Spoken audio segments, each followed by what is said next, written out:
I think when you take a look at all the bands in the history of rock and roll that have added theatrics to their stage show, I don't think there's been a band that's surpassed or even come close to what you guys in GWAR have done with it. And I don't think there'll ever be a band that will take it farther from what you guys have done. Well, sure, it's a highly debatable question, I'm sure, but I agree with it. Yeah, I mean, there's been tons of other bands out there that had tons of money and could do whatever they wanted to, but their vision has been so much less than that of GWAR's. No one's ever taken it to the level that we have, where it's like this expanding, almost like a Greek pantheon of gods and their various adventures. Sure. Even Kiss, I read a quote from Gene Simmons once regarding GWAR. He was like, "Oh, they just didn't, GWAR's okay and all, but like they don't have the sense of character that we do," which is absolute crap.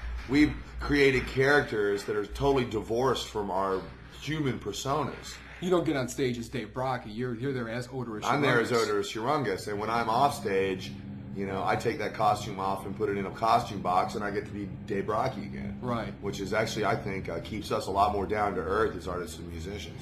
Yeah, I mean, I think when you take a look at a band like Kiss, and you have this big theatrical performance, but what GWAR did was create this whole fantasy storyline surrounding these fictitious characters.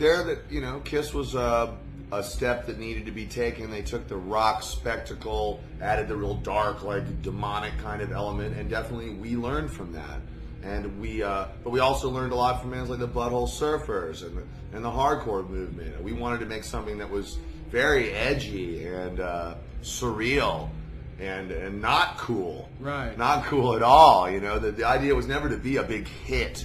The idea was never to be a big success. Our idea of being a success was to fulfill our ideas of what we wanted to be as artists, So in a sense, you grew up listening to some of the bands though that took rock into the theatrical domain, like Alice Cooper or Kiss, but musically, first album I ever bought was Welcome to My Nightmare, Alice Cooper. First album ever.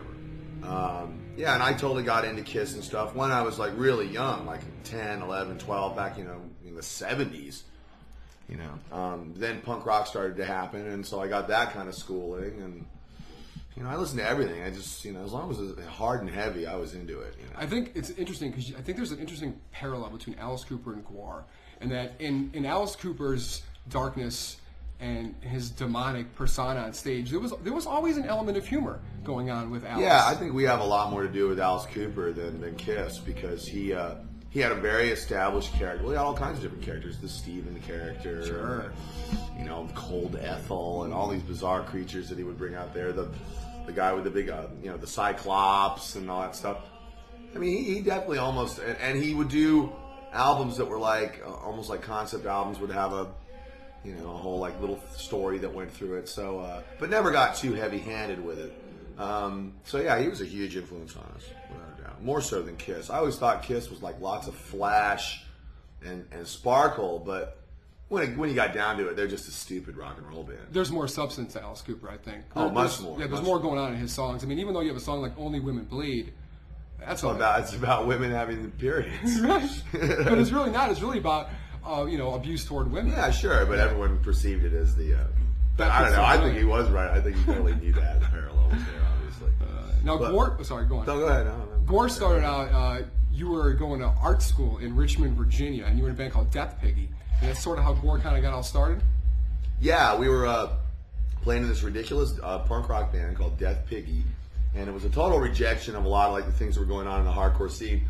There was a big straight edge movement was going on, and I'm all into people being straight edge, but I'm not into having it rammed down my throat and being told how to be a punk and how to slam dance and what clothes are cool to wear and that crap. When punk rock started to become like that, I started getting very disaffected.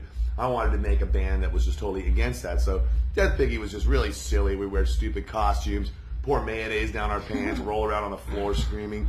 Well, I guess a lot of people were doing that, but it was just really funny and ridiculous. And then I met this guy, Hunter Jackson, and another guy, Chuck Varga, and some other artists, Dave Muscle, Don Draculich, just to name a couple. And these guys were we were all living in this old abandoned dairy in Richmond, Virginia, and Hunter was building these crazy costumes for this movie he was making called Scumdogs of the Universe. And I was in this band, Death Pig, and I was like, dude, you should let me borrow the costumes one night, and we'll do this stupid band called GWAR. you know. And that was the beginning of it. We started doing it just for fun at first. We would work really hard, build our costumes. They'd all get broken the first night we played, and but like within like a year, we had like hundreds of people coming out to our shows, and all of a sudden, all the other projects kind of faded into the distance, and GWAR just became our primary obsession.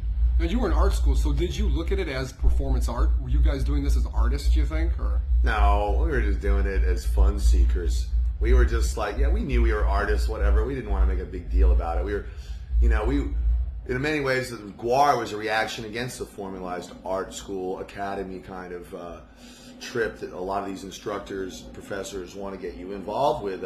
This really cliquey art is only for the elite kind of, let me explain to you why that is a great painting, and fuck your ideas, we don't care about them.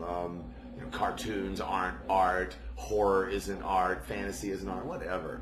You know, we were just like, in many ways, GWAR was a way for us to fire back at our professors. And many nights I've walked into a bar in Richmond and run into like an old professor of mine. He's like totally kissing my ass about GWAR, and he was the same jerk who like gave me a D- on my like final sculpture or whatever, because my sculptures were designed to infuriate them. So I don't know. Yeah, I'd say it was more of a reaction against art than for it. When I come see a GWAR show or listen to an album, it's almost the same reason why I would want to go and watch A Toxic Adventure. It's kind of the B movie of rock and roll. Yeah, totally. We're the Roger Corman of the, and somehow we made it work for all these years as well. Never sold out, never really had the opportunity to sell out. Well, at one point you did, though, because you were affiliated with Warner Brothers at one point. Is that right? Yeah, we took a pretty radical stand when they told us that we couldn't put the song BDF on the record, and we were just like, you know, we knew the whole Warner Brothers distribution deal was hanging on this one song, and we were like, no, we're not going to take out the song, take out the record. And as a result, Warner Brothers dropped Metal Blade's entire catalog. So in a sense, GWAR, because of that one song, the entire Metal Blade was abandoned from Warner Brothers. Warner Brothers but that wasn't a big deal for them. They Right. didn't really like working with Warner Brothers anyway, because Warner Brothers is such a big company and Metal Blade is an independent, and they didn't feel they were getting the attention they deserved. So they were just like, you know, I talked to the guys at the label and I was like, well, we feel like we don't want to change the record. You know, what do y'all think? And they're like, we support you 100%. You know, and that's the advantage to dealing with an independent label. Yeah, sure, Metal Blade might not have the power or the money of a Warner Brothers, but they do have a very dedicated street level kind of fanaticism about keeping independent music alive, and it's worked well for us. And they don't tell you what to do. They don't try to say, oh, well, yeah, you can pick out the art for your album cover. Here, you can pick this one, or this one. You know, they let us do everything ourselves. They give us total 100% artistic freedom. I don't think, it seems to me that GWAR, you guys were ever even interested in mainstream commercial success at any point. Well, I can't speak for every member of the band or the artists that support it, but it was never something that motivated me at all. It's something I really kind of despise and think is a kind of sick travesty of human existence. You know, I've met enough rock stars and enough celebrities to see that they're the most lonely, insecure, messed up people you'll ever meet. So in a sense, being a GWAR gives you this like freedom to still be able to go into the grocery store. Yeah, it gives you an everyman quality that is, I'm sorry, I think the most precious thing in your life. Your ability to dictate your own personality. You know, and I don't have to go out in public and be worried about, you know, being mobbed or, you know, stalked or whatever. You know, it's just like, we just want to be real people. You know, to be stars is an idea that is just like laughable. You know, when you meet these people, I'm going to make it, I'm going to be a star. It's just like, ugh. You know, stars go. Right, well, that's what GWAR. I mean, you guys are basically the anti-superheroes. Totally, and we were, and it's worked great for us. You know, we shot up to the level of public recognition, and then it's been like this steady plateau ever since. You know, and the influence of what we've done over the years on every level, many levels of this culture is indisputable, and it levels people are. It's going to take them years and years and years to figure out just how important a band this was. Well, I mean, it's interesting you say that because you guys seem to draw a lot of influence from current events. I mean, you'll make comments about life and about things that are happening in today as far as current events and the travesties around the world, but you do it through this fantasy humor thing, but you still are able to make a statement. Well, that's a tricky blade to walk down. To be able to comment about the human condition, but do it through the voice of some pig-headed anti-hero from the bowels of hell.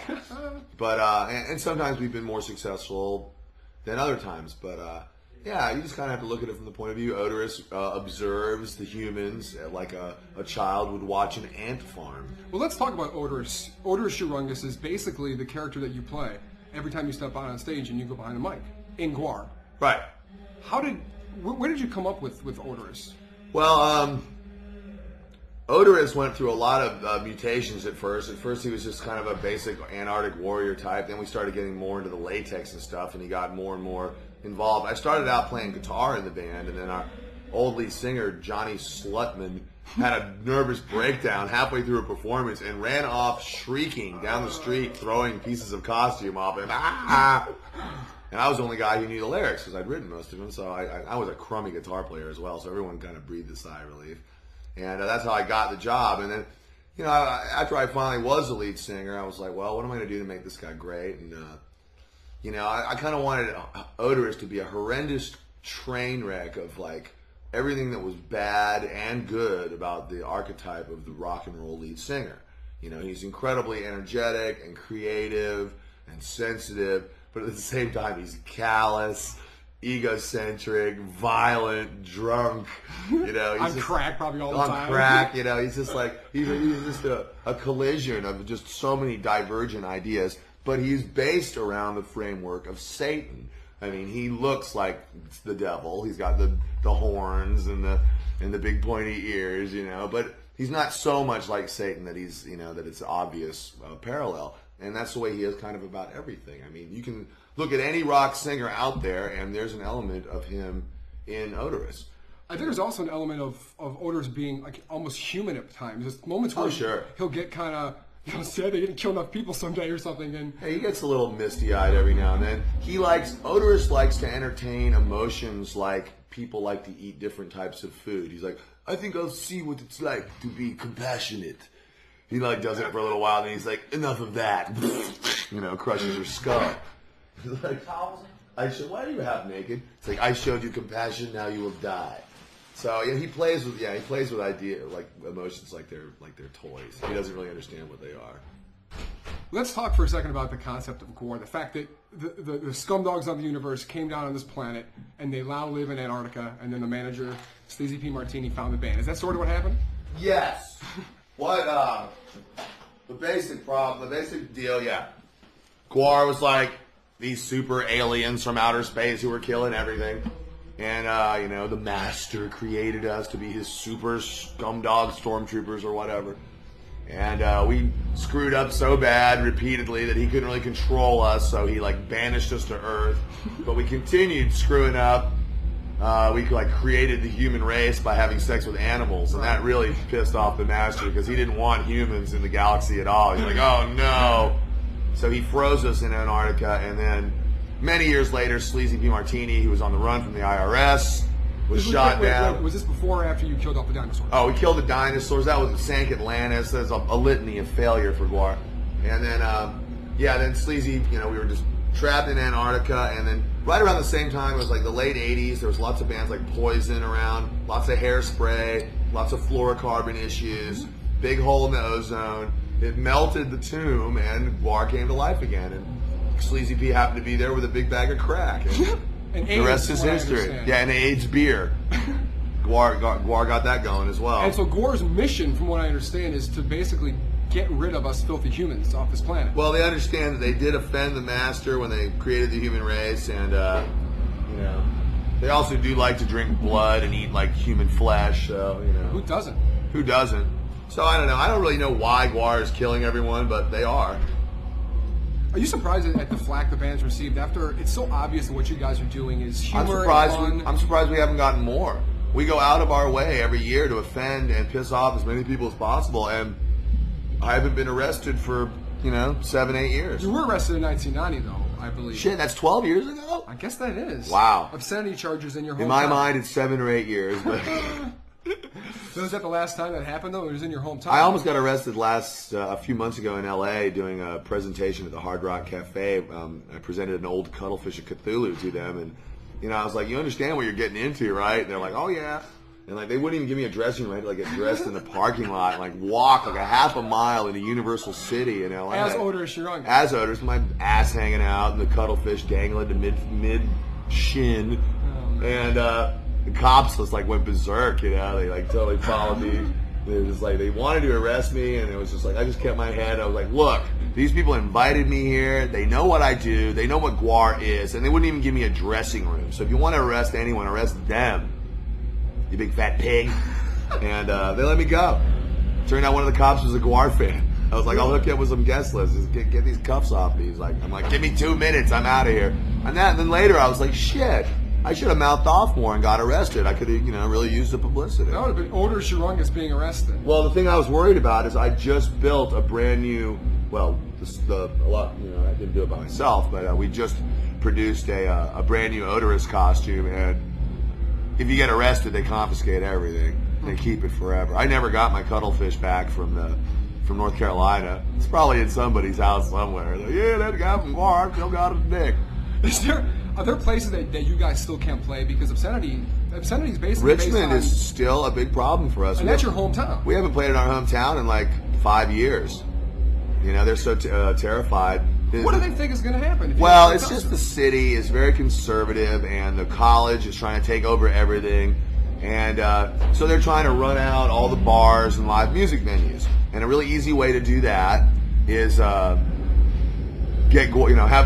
wait till GWAR's playing there, and then show up with a bunch of ABC agents and say, oh, this is an obscene performance. And then bust them on that, like, what they use for busting strip clubs that minors are at. It's like the same kind of law. Obscene performance in front of minors, and they take away these clubs' liquor licenses, and these clubs fold because of it. And they did that in Richmond to us when we played at the Flood Zone, and they, managed to shut the Flood Zone down and fucking, stop us from playing there for years. And, one day it'll come back around. We'll get a gig there. I'm not too worried about it, but I think it's kind of funny. Like, of all the places in the world, our hometown is really the only one that we can't play. You guys also had a concert shut down in, was it Athens County, Georgia? And no, we actually did the whole show, and then they tried to shut it. I mean, the cops were enjoying the show so much they forgot to stop it. And then they finally wanted to stop it during the encore, and my sound man just looked at him and said, like, I can't. I don't know how to do it. I don't know how to do it. It's like, if you want to touch the board and try to turn the PA off, you can go ahead. But remember that this is like $100,000 of equipment. If you hit the wrong button, you can destroy it, and you'll be liable for it. So they were like all confused about that, And while they were confused about that, we stopped playing. I wrapped the cuttlefish up in a towel, like ran out the back door. I'm like, I'm not losing another one. And then later, this is the crazy part, the ACLU got in touch with us, American Civil Liberties Union, and they're like, do you want to sue the Athens police force for stopping your concert? We're like, yeah. They're like, we're going to ask for 20 grand, and we're going to keep most of it, and we'll give you some, and then you have to give what's left over to your favorite charity. And we're like, hell yeah. And we ended up winning the case. And the cops had to give us all this money. And so we presented the check, our charity portion of the check, we gave it to the Missing Children's Foundation and presented it to this woman on the steps, as GWAR, on the steps of the Athens County Courthouse. And in fact, it wasn't even GWAR that presented the check, it was him, this horrible character we have, which is like this dead child. He's like Odor's his little butt boy or something. He's like, presenting the check, him. He's like, he comes out there. He's like this horrible puppet holding the check. They took the check. Of course they did. The funny thing about that is that the check wasn't even good. There was no money in the bank. We spent all the money already anyway. So I don't even think they tried to cash it. They were just like, ah. Maybe they'll decide to take up your song "Have You Seen Me" as their new. Yeah, well, that's what we were saying. Oh, it was horrible. That was one of the worst tasteful things, man. That was bad. Yeah, the look on that poor woman's face. I mean, she probably lost a child. That's why she was the head of the organization or something, She gets out of her car, and there's Odorous and Beefcake and this little dead 4-year-old holding a check. That was horrible. I'm going to hell. Yeah. If there's a hell, I'm going to it. Luckily, I don't believe in it. I say that just about every day, actually. Yeah. It's funny because critics will put down GWAR and say, "Oh, you guys aren't." There's no substance to it. It's just sickness for being sick. But it's funny because GWAR has been nominated for a Grammy Award. 2 Grammys. 2 Grammy Awards. Well, that doesn't mean dick. Right, but I think I mean, it's those funny though, those nominations are totally arbitrary. it doesn't matter to you then. No. I think it's interesting, kind of funny, but I don't know. Well, it just fascinates me that an Academy like the Grammy Awards would look at something They're totally like full of shit. Those people, I don't believe it's a fair vote. I think that shit's rigged from the get-go. They were total jerks to us. But you do make reference to the Grammys, and I forget what song it is. Somewhere in the court catalog. Yeah, I want to lose a Grammy too. Yeah, from Jack the World. Yeah, right. Yeah, they were jerks to us. You know, they invited us out there and stuff. But like, don't bring your costumes. And like, they nominate GWAR for a Grammy, and then like the LA Times calls up Otis, and he's like, "What do you think of the Grammy?" I'm like, "It is a meaningless accolade bestowed by a retarded child." You know, and like Michael Green, the president of NARAS, got all bent out of shape about it. You know, it's like, come on, it's Otis Youngest. It's like you're interviewing Homer Simpson or something. It's a character. He's a monster from outer space. He's not going to sit there and go, "I'm so pleased the Grammy. I just want to kiss the Grammy's big fat ass." They don't understand the concept. That's not at all. So we get there to the the Grammys, and we're taking a picture with Michael Green, head of NARAS, who's a fucking cocksucker, right. And he's like, "Enjoy it, kid. It'll never happen again." You know, and like 3 years later, we got nominated for another one. What was the other one for? Best metal performance for that song SFW we did for that movie SFW. I mean, God knows how they nominated that one. That's probably the most obscure GWAR song there is. Yeah, I never. And that's why we were just like, that's when we really knew the Grammys were totally full of crap, because it's like, why the hell would they nominate that song when like America Must Be Destroyed had just come out that year and sold 150,000 copies and kicked ass all over the place. It's just like, instead they picked this totally obscure GWAR song, I guess, to pump their crummy movie. I don't know what it was all about, but I know nobody voted on that. There's no way NARAS voted to nominate SFW for a Grammy. Or Phallus in Wonderland. Maybe Phallus, because that was a little more high profile, but I can understand that, but SFW, as I said, was the most obscure GWAR song ever. There's no way all those people in NARAS heard that song. Right. They were either told to vote a certain way, or it was just decided for them. It's like almost like the Olympics. Yeah. Oh yeah. Well, at least we won hockey today. That was pretty good. Yeah. Well, getting prepared for a show, I imagine. I mean, on stage it's pretty crazy. There's so much stuff going on. How long do you guys got to prepare to put this thing on? It's months of rehearsal, from what I understand. Well, actually, the rehearsal now. We tend to do the rehearsal when we're on tour. We try every year to like get the show together early enough to actually practice it, but it never works out because the prop making and the painting and the construction goes on until the very last second. I mean, we're literally painting things as they go into the truck. Wow. We write out the scripts. We do our best to get it together, but generally it takes at least a week or two on the road. And this is your corporation, Slave Pit Incorporated. Yeah. That sort of does everything that is GWAR and Cops and DBX and everything. That's sort of Slave Pit? Yeah, the Slave Pit is the production company we've had now for over 12 years. Doing GWAR primarily, but also the side projects you mentioned, and we do all our own merchandise and all our own video production. We record our records in house. We have our own studio now. Awesome. It must be so easy just to be able to work out of home. It's great. It's a very like David Koreshian kind of compound. Big barbed wire fence around it, underground passages. Heavily armed, lots of dogs. We're waiting for the day they come in there and try to take us out. We won't go any way other than boot first. It's interesting, though, because we can talk forever about the concept of GWAR and about the stage show and about the stick crap you do on stage, but I wouldn't be a GWAR fan if I didn't like the music. And you said the music's the backbone to everything that you guys do. It's true. If GWAR had crappy music, like everyone seems to think we do, or the dumbasses anyway, we would have lasted maybe 1 or 2 albums at the most. Our music stands up head and shoulders with and above all the other crap that's out there now. I mean, maybe 10 years ago when there were a lot more great bands around, we were still learning. But now, I listen to the crap that these bands are turning out, and our stuff just tears it to bits. I mean, my musicians are incredibly talented, but, you just have to accept the fact that when you're in GWAR, the visual aspect of it is so overwhelming. You could be up there playing Tchaikovsky, and people would still say you sucked, Because it's just like, unless you're into GWAR, you know, you're gonna try to find ways to hate them. And the easiest way to hate GWAR is go, oh, their music sucks, because these people haven't taking the time to listen to it. Really. Well, because when you first see GWAR, your initial reaction is it's got to be a bunch of crazy death metal, and it's out there. But you guys have done everything from little ballads to jazz to you're all over the place, really. Come on, anyone who's listened to any GWAR records knows we're very versatile, creative musicians. We do stuff all over the place. GWAR's albums have gone through all kinds of different genesis. We've experimented with all kinds of different genres of music, and we've had a great time doing it. We've always kept our sense of humor, and we've always had the support of our fans, you know? And there's even a nice little touching ballad now and again from Odorous. Every now and then, My favorite being Gonna Kill You. Oh, Gonna Kill You's a good one. We're going to do Road Behind tonight. Ah, very good. That was like your big ballad hits, kind of. Sort of. I mean, as much of a hit as a band like GWAR could ever have. Your new album, though, Violence Has Arrived, is the heaviest, probably the baddest, the most epic in proportion. It sort of encapsulates everything that GWAR stands for. Yeah, we wanted to go back to kind of the roots of GWAR. I didn't want to do like an album that was just so all over the place musically. I didn't want to have like the jazz song and the country song and the comedy punk rock song.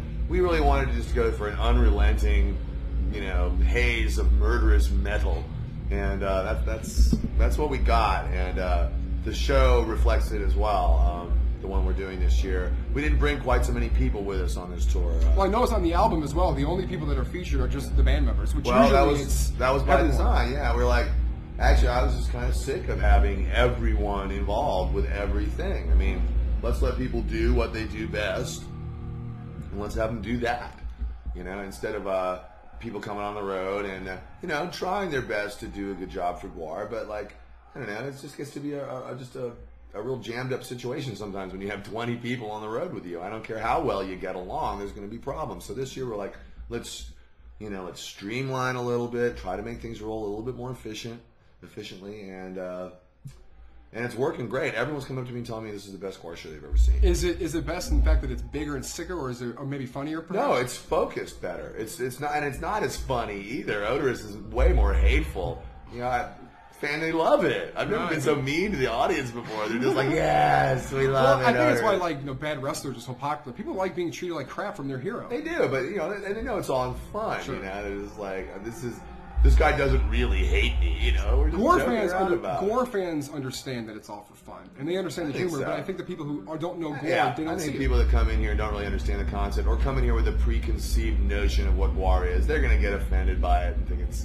stupid or whatever. And those guys are a bunch of nimrods. I don't even care. It's just fun. I mean, you guys are really doing this for fun. Yeah. I mean, what else is anything worth doing for? You know, it's like if life isn't fun, then what's the point? You know, people don't like. It's like if I ran the country, that would be, you know, the national anthem. You know, let's have fun. I don't know. Make every food free, beer free. I don't know.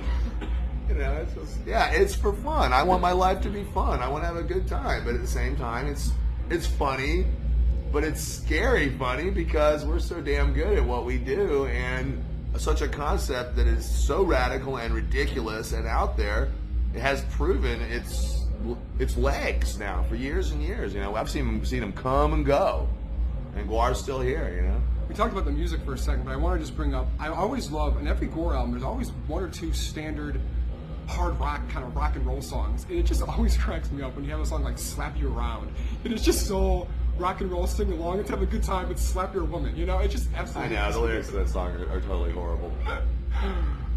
Rock and roll never felt so good. That's probably... Yeah, there's a lot of women beating in the GWAR stuff. But, you know, the girls out there need to understand that it's an equal opportunity hate. I mean, you know, we kill OJ, we kill all these different characters, you know, the Pope or whatever, and then you bring one woman out there and cut their tits off, and these girls might have been sitting there all night going, yay, yay, kill men. But like when you cut some girl's boobs off, it's like, oh my God. Well, GWAR woman, I remember seeing one show I probably can't even air this on NPR, but you gave her an abortion on stage, I remember. Yeah. That was insane. That was a good one. We've done the birth life cycle many times, you know, the GWAR egg, and Slime Master had the alien baby, and this and that and that. Is she in there, or is it? No, Slime Master is one of the characters that we left behind. She's doing the Girly Freak show, which is kind of a soul thing she's got going now, and you know, we wanted, as I said, to like trim down a little bit, and so we gave some of the characters a rest on this tour. You want 5 more minutes? Sure. Cool. Some of the newer bands that are out now, like that are adding theatrics to rock, like Slipknot or Mudvayne, they have nothing in connection with GWAR. Very little. People ask me all the time about, what do you think about these bands that are doing the theatrical thing nowadays? And I'm like, it's really unfair to compare Slipknot and GWAR because what we do is so much more over the top and outrageous. We take the whole theatrical rock thing to almost a Broadway level. The characters in Slipknot, as far as I can discern, don't have any individual personalities. They're one-dimensional. Totally one-dimensional. When I read interviews with them, they're talking like I'm talking to you now. It's Corey talking about this and that. And when I read what these bands have to talk about, I'm not impressed. Doesn't seem to me like there's a lot of brain cells over there. I think a lot of this stuff that's coming out now is absolute crap. Everyone's all heavy and, oh, this is the most brutal record yet. It's like, okay, why is it heavy? Why is it brutal? Why do you feel this way? Why are you so aggressive? What is it that's making you want to make art like this? It's so great they can't answer those questions. I used to work at Rock 107 where Nick works full time, and I had a part time thing. And I would ask people that. And they call me up, let me hear Pantera or Slipknot. I'm like, why do you want to hear that? What is it that you like? It just rocks, man. I just think a lot of these guys who got success pretty quickly. I mean, sure, I don't deny any band any success they have. I think it's great, whatever. But as far as a personal level of choice, I am paying attention to what these bands do, and I'm not super impressed. I'm really not. Anyone can go out there and buy some store-bought stupid masks and put on a jumpsuit and jump up and down. Well, in fact, we're in a room right now that is surrounded by your costumes for tonight, and these are shit. I just poured beer all over your costume. That's all right. Is that gonna be a problem? No, that won't. Don't believe me. These things get wet every day. Beer all over your costume. No, it's all good. But God, I've really forgotten what I was gonna say about the costumes. Oh yeah, these are not. This is some heavy duty. craftsmanship. Yeah, we didn't get anyone else to make those for us, so we didn't go out and buy them. And we have uniforms that are considerably a lot more detailed than some jumpsuit. Do you think Gene Simmons makes his own codpiece? Of course not. Maybe at first, but it's just like it's impossible to. Okay. There was that thing in Spin where they compared Mudvayne and GWAR, and I felt so bad for Mudvayne because actually of all the bands that are out there right now, I like them the best probably because they seem kind of cool. I don't know. I feel more bad for GWAR that they would put you in that category. Because I think there's nothing in common. Hey, any publicity. We haven't been in Spin for 10 years, dude. We take what we can get. You were on VH1 recently. On the Hair Bands episode of Where Are They Now? That's what I was saying. What is that crap? I was sitting there saying, they never left. They're still out there. They're still here. That's what I said on the show. I was like, where were we ever? We've been enjoying basically the same level of GWARdom since it started. You guys haven't made a lot of money doing this, though. You said you're pretty much in debt. We're always in debt. We never make any money. But it's not about we try to pay. It's not about making money, but after you've been working on something for so long, you want to make money. On this tour, we're actually doing pretty well. The guys are getting paid well. People are psyched. People are happy. The tour is really successful. And I have to say, I think a lot of these theatrical bands like Slipknot and whatever have really helped us because they've kind of sparked that interest again. And also a lot of people are like, okay, I've seen Slipknot, Mudvayne, Mushroom Head, but it still doesn't really compare to GWAR. And I need to get my GWAR fix again. I need to see the Masters again. So we let the little clown bands have their day, and now GWAR has returned to, claim our unmatched throne of metallic opulence. And you return to Cleveland, which has always been a good town for you guys. Cleveland's always been a great town. It's one of my favorite towns to play in. Tonight they have the balcony open for the first time in years for a GWAR show, so that to me is a big sign.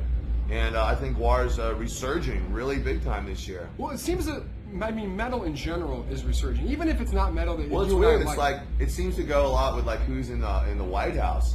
Like the last big metal blow up was when Reagan was around, and that gave birth to Metallica and Slayer and the whole crossover movement and punk rock. And it's just like then when we got Clinton, everything was happy and rebel music kind of punk rock became toothless. Well, Clinton was more rebellious than any rock and rollers. I mean, that's right. So we didn't really need to rebel against Clinton because you felt like he was like your weird perverted uncle or something. Well, Monica Lewinsky made an appearance on a GWAR show.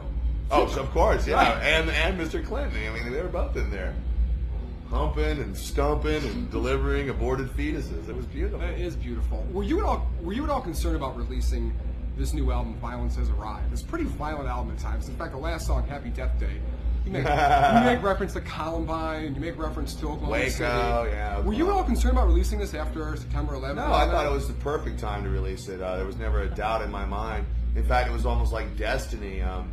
When the Barry, even in a comedic way, there's still a seriousness, a satire behind what we're doing. And, when your darkest, most screwed up apocalyptic visions become reality in front of your eyes, that'll make you think.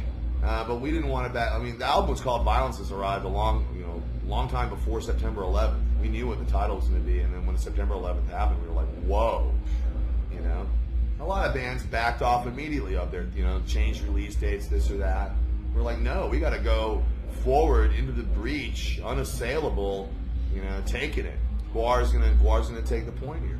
Paul McCartney and Neil Young, after this happened, got inspired to write a song on September 11th.